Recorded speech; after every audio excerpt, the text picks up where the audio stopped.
Kung titignan mo yung pupuntahan, di ba parang malayo? Pero pag lilingunin mo yung pinanggagalingan, malayo ka na.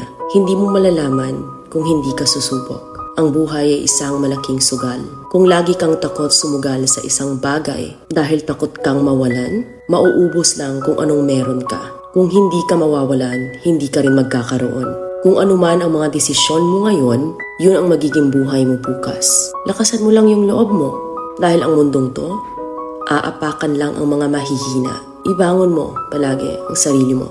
Balang araw, magugulat ka na lang na ang layo na pala ng narating mo.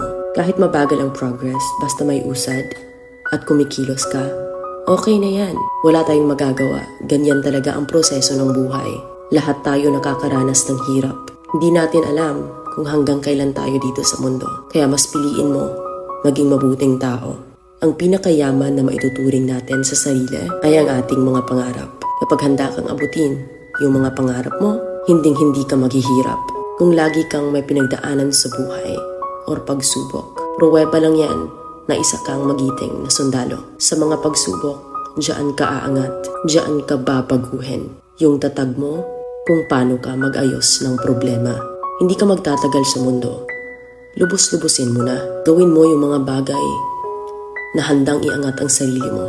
Huwag mo isipin yung mga sinasabi ng iba at huwag na huwag kang panghihinaan ng loob dahil lahat ng tao ay may iba't ibang desisyon at iba't ibang sitwasyon. Huwag ka lang mawala ng pag-asa. Hindi mo naman kailangan madaliin lahat. May proseso ang bawat ganap mo sa buhay. Alam mo kung ano yung nakakapagod? Ang palaging patunayan ang sarili mo sa ibang tao. Sa mundong to, piliin mo ang hindi magarbo. Keep it low-key ka lang. Simple. Na kahit na alam mong meron ka, hindi ka babaguhin ng pera. Kasi lahat ng yan ay isang pansamantala lang. Pagpatuloy mo lang. Kung may pangarap ka, makakarating ka.